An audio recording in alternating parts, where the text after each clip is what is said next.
Hello.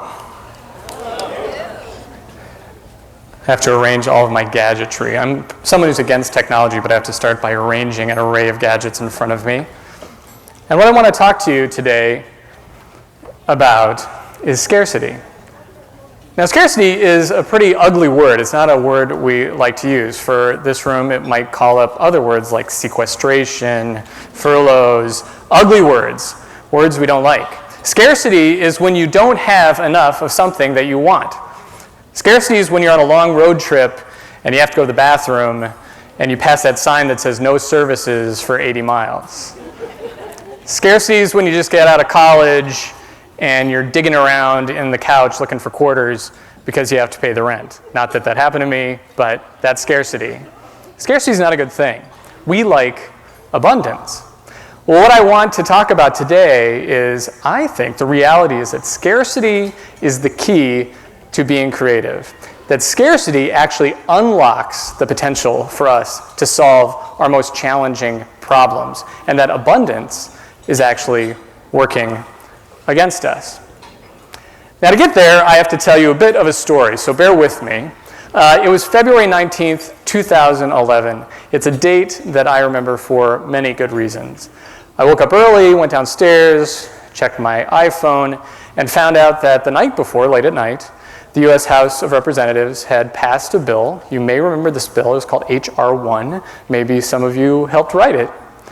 And H.R. 1 did many things. Among them, it defunded the Corporation for Public Broadcasting, completely zeroed it out, late on a Friday night. I wonder why they did that. So it's Saturday morning. I open up the laptop, make a big pot of coffee, and I get to work. My job at the time is I was leading an effort called 170 Million Americans for Public Broadcasting. Now, this idea was that we were going to use the grassroots power of public broadcasting to stop the elimination of our federal funding. So my job that Saturday morning was to get an email out to our hundreds of thousands of advocates all over the country, to our 400 plus partner organizations all over the country, and tell them now's the time. Call Congress and tell them that this is unacceptable. So there I am, working hard on a Saturday morning. So you'd think, well, okay, that's okay. It's a Saturday morning. He has to work. That's cool. And it would be cool, other than the fact that my wife was in active labor and about to have a baby in our basement.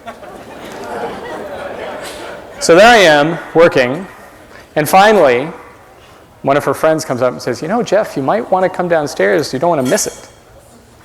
Now, I want to clear up a few things. Yes, we are the kind of people that have babies in our basement. There were midwives involved, there was oxygen tanks, there was a hospital 5 minutes away. It was awesome. We are those people.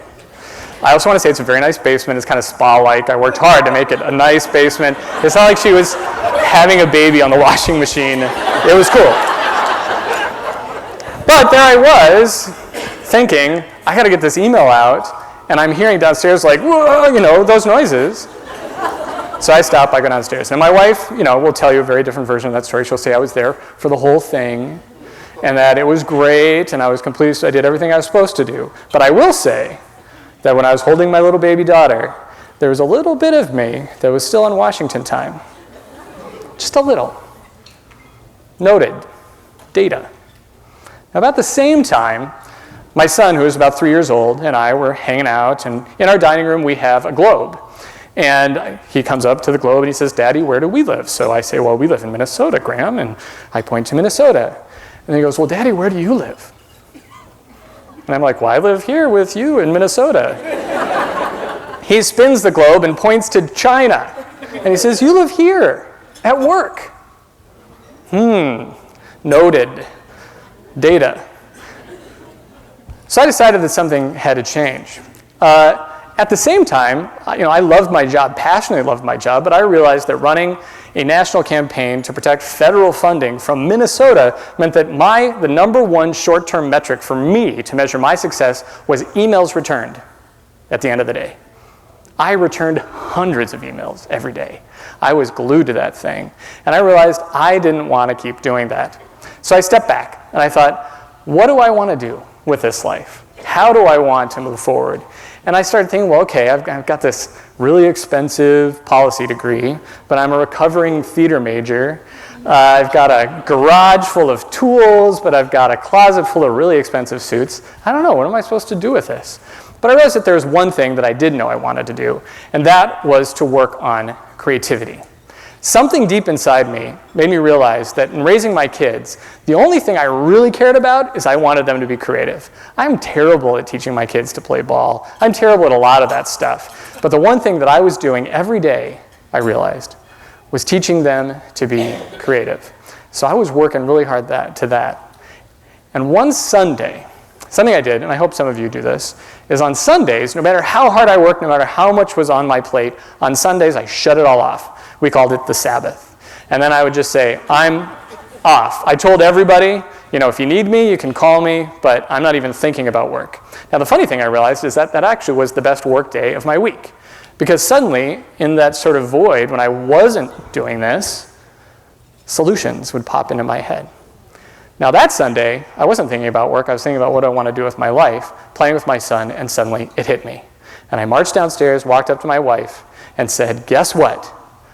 I'm starting a toy company. And one of the millions of reasons I love this woman is that her response to this was, okay. What's it called? So then we started with names and registering domains and doing that whole thing. And that was the birth of Play From Scratch. Now, Play From Scratch is a toy company that's devoted to teaching kids to be creative by letting them do what they do naturally. We're a toy company that gets out of their way, and we say, here, kids, here's a bunch of stuff, make something. Now, it didn't start that way on that Sunday, but it moved pretty quick. About 2 weeks later, we were incorporated. About a month later, I had a board of directors, and we started raising money. About a year later, I jumped off the cliff and started to work for Play From Scratch full time.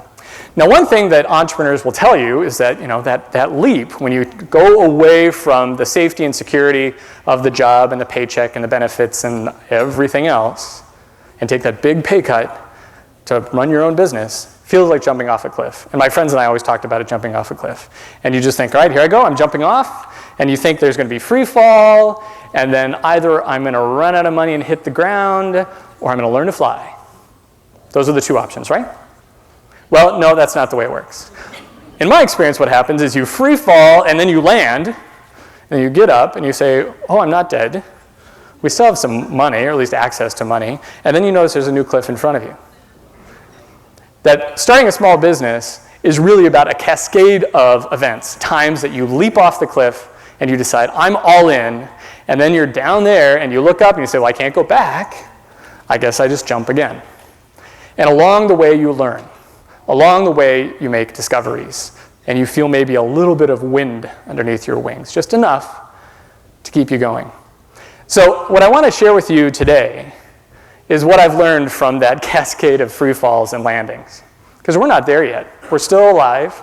We still have money. We still have access to money. But we're a startup. It's going to take a few years, and I just keep saying that. My wife, reason number 6 million, every month says, did we pay the mortgage this month? And I say, yes, we did. She goes, all right, then. I mean, seriously, you can't beat this woman. So, and we're learning.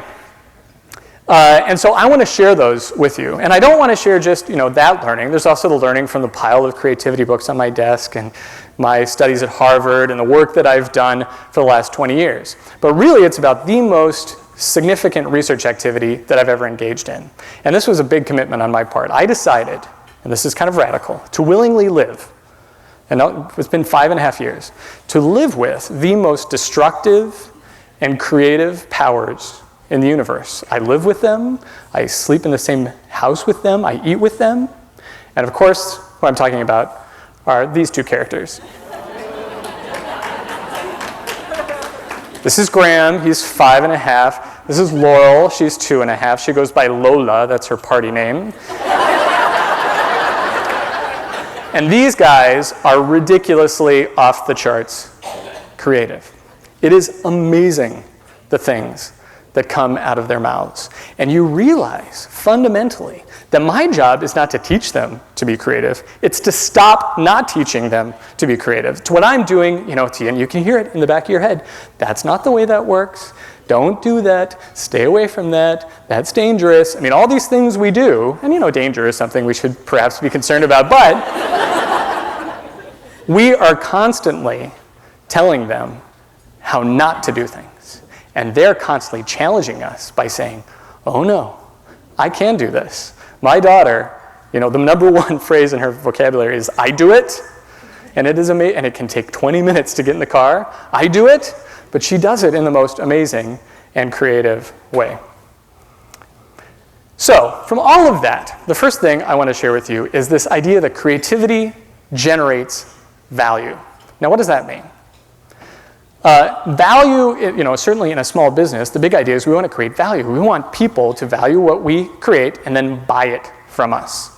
But the challenge is that you have to build something that doesn't have a ton of value and then sell it to someone for more value.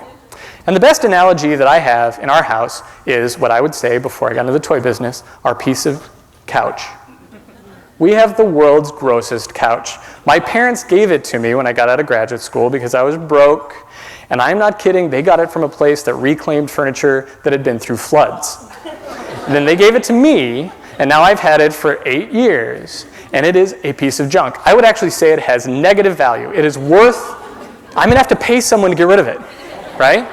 But the reality is, it is the most valuable toy in our house. We cannot get rid of it. Why? Because of what the kids do with it. That couch is a spaceship, it is a fort, it is a castle, it is a jungle gym. That fort is by far the most popular and best toy in our house. If you presented it to me as a kid and said, look at all these things you could do with it, I would pay big money for this thing. And the reality is my wife will not let us invite people over to our house because you fall down. Your butt hits the ground when you sit, because it's also a mini trampoline. That's value, right? So how do you apply that to creativity and value creation? Now, in the toy business, and there are a lot of things I did not realize about the toy business, it's a high volume business, right? I'm selling things for 20 bucks, 20 bucks, 20 bucks.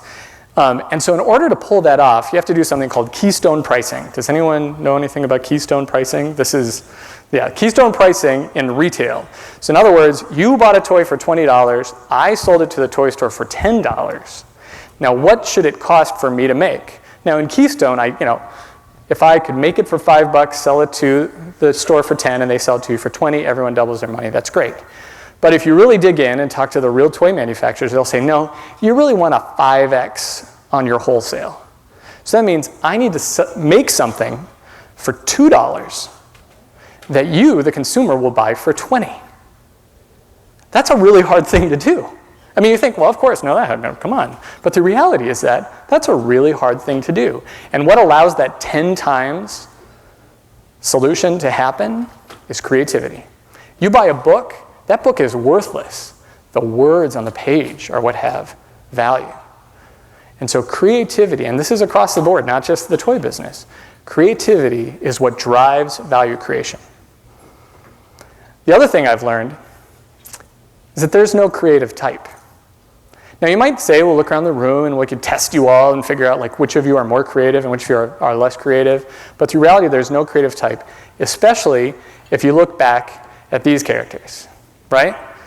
This is all from Play From Scratch events. We have put stuff in front of kids all over the country, thousands of kids. And you know what I never hear is, what do I do with this? What am I supposed to make? I'm bored. These are things you do not hear. They just start creating. It is natural to them. I do occasionally get the, what are you supposed to do with this? That's from the parents, right? The kids know what to do. And so the challenge is to get them thinking creatively. And one of the things that we do in order to pull that off is to actually artificially create scarcity. So we don't put a kid in a toy store and say, make something. And they just go, where do I start? Give kids tape and some cardboard tubes in a box and say, create something. And they're creating before you get something out of your mouth. So we actually artificially create scarcity to get these kids creating. Now for the adults, one of the big challenges is that I think we as adults think, if you're a creative person, you wear a scarf and you go to work with a giant Mac, like you've got a giant, one of these huge Mac monitors in front of you. That's creative people, right? But the reality is that's not. Look at creativity. Having the ability or power to create. It doesn't mean create a painting or create a poem or write a book. The reality is that creativity is about creating anything. It might be writing a piece of fantastic policy. It might be going out there and creating value in a conversation with a friend. It might be, the act of creation applies to so many things. And if we pigeon ourselves as creative or not creative, then suddenly you're breaking off from a whole level of value creation that you can accomplish. And that gets to my big point, which is about scarcity. We as human beings are raised to crave abundance. We like sweet things, and we like a lot of them. But the challenge is that abundance often works against our own creative impulse. We think even about the energy crisis. Pre-fracking, we're all thinking of creative solutions to solve the energy crisis. Now we've discovered fracking, and North Dakota is doing great. I was just there. Every single freeway is brand new, and I'm not kidding. It's amazing. But fracking suddenly is taking the pressure off. We don't perceive the scarcity anymore, and now we're not thinking as creatively, or at least not putting the resources behind it. Also, abundance means that we're not given the permission to create. So suddenly our leaders, the leadership among us, will suddenly be, it's like, hey, we're doing good, so let's not take any risks here because that might rock the boat, and what if we lose what we've got? Now, when we are in situations where there's scarcity for one reason or another, we crave the abundance, so we go after it. So if we don't have some of the things we need, we look at what we do have. So it's like, I don't really have the tools to accomplish this big challenge on my plate, but you know what? Facebook is always there. Or Twitter is always there. There are things that are out there that are abundant, that we crave, that we want.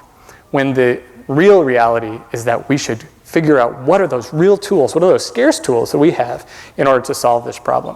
Now, I confronted scarcity in the most fundamental way by starting this business across all of those boundaries. This is a graph. These are real numbers without any numbers applied to it. These are our sales. We launched 4 hours before Thanksgiving last year. Our goal was to hit Thanksgiving. We beat it by 4 hours. And these are our sales. This is December for you. This is December 25th. Now, everyone told me that the toy business was seasonal, right? And so I said to them, how seasonal is it? And they're like, well, half of your sales will be in the fourth quarter. Then I'm like, oh, so half the sales in the fourth quarter. And they're like, no, it's actually half of your sales will be in December. And that's a toy retailer. That's a toy store. That's a place where people go to buy gifts the rest of the year. If you're like us, where we started online direct-to-consumer, 90% of your sales, December. And then it just dries up. So then you find yourself in January and February and March, and suddenly things start looking really scarce. And that's when you start to get creative. At least for me, there's nothing else I could do. I'm like, I've got to find a solution. And so I went back and started thinking about what do I need to do. And for us, and I won't get too deep into this, is that we're trying to create a recyclable Lego. We call it YOXO, Y-O-X-O. And actually, I wanted to bring these robots and have them around for you guys to play with. But we're pursuing 4 patents on this, and my attorney said that they would consider that public disclosure and would violate our patents and process. So I'm sorry about that. Instead, you've got tape. And I'll get to that in just a second. So YOXO, and the goal for this is to be retail friendly so that we can get into those retailers so that that rest of the year, when things are really dry, we'll have some sales to keep this business afloat. So those are the 3 observations. And now I'd like to talk a little bit about a prescription. And here's my prescription for you. And it said, I challenge you to create something every day. Now, you're already creating some things. What I'm saying is break away from whatever you're doing just for 5 minutes and create something. Now, that could be making a little sculpture out of the paper clips. It could be writing a little poem or a haiku on your. Just step back and make something. And the reason is that there is a muscle, this creativity muscle, and if you exercise it, suddenly you'll find that more and more and more ideas come. And if you can break away from implementation and do something completely random, I'm not talking about something that's related directly to your work or home, I'm saying just do something really random for just 5 minutes a day. Suddenly you'll find more of these ideas popping out. And what I'd like to do is to start this prescription right now. So, on every table, there is a roll of tape. There's also a small deck of cards. The deck of cards is a game that we invented called Go Creative. And what I'd like you to do is break into groups of 2, 3, or 4. It's kind of up to you, however your table works. and then deal down 2 cards for each group. And it'll say something like this. There'll be an adjective and a noun. So it'll say like super alien. Your job in the next 10 minutes is to make whatever that phrase is using only that roll of tape and stuff that you find in this room. You have to go right now. You have 10 minutes, and go. Cara and Kaylin have microphones, and we're going to ask just 2 or 4 groups if they might want to tell us what they created. Cara, do you want to try? Start.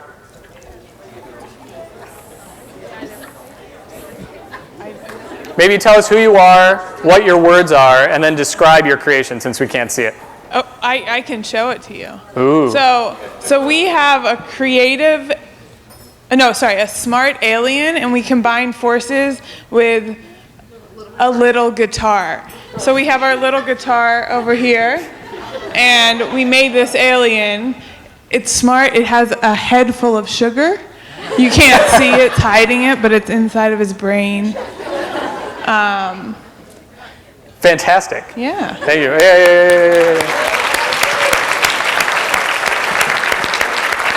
Kaylin. Oh no, her. Okay, She's still working on it. Oh no, it'd fall down. We have a funky mouse. So it's a sea-faring mouse. It's got a little hat, sailor hat, and some earrings, making it really stand out. Nice tail, and it's clothed, which was a last-minute thing that we came up with. So. And it usually stands on its own, but Sometimes they need help. They need help. yeah, he needs a little help right now. He had a little too much for lunch. Fantastic. Yay. Do you have another one, Cara? Oh, where are you? Over here. Okay.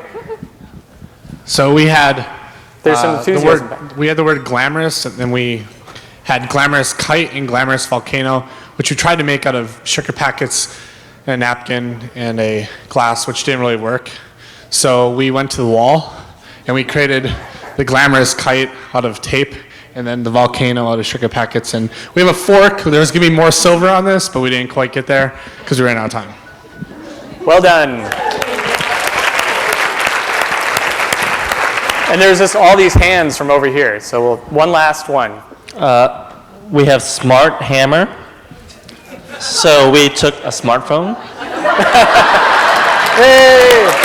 and a knife, and we could hit people with it or throw it.